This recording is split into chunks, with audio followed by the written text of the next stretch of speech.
When we're looking at ways in which Indigenous peoples and settler communities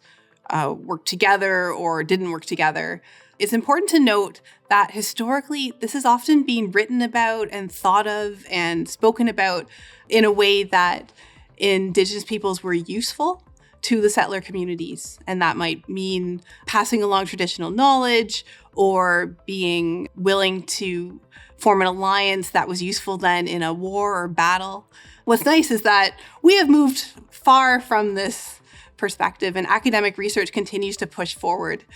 so that we can look at a much more nuanced understanding of the different relationships that different groups and different bands had with different settler communities, because we know that there's all sorts of variety of the colonists, of the settler communities too, and these relationships, whether that is from being from a different background, different faith, those that wanted to embrace, say, Christianity versus those who were forced to, versus those who resisted and did not and continued to practice and preserve their cultures and traditions.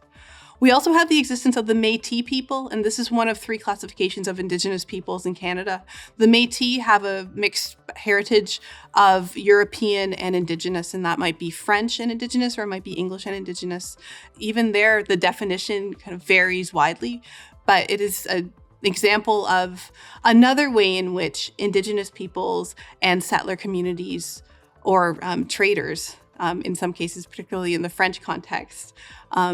interacted, and in this case, worked together.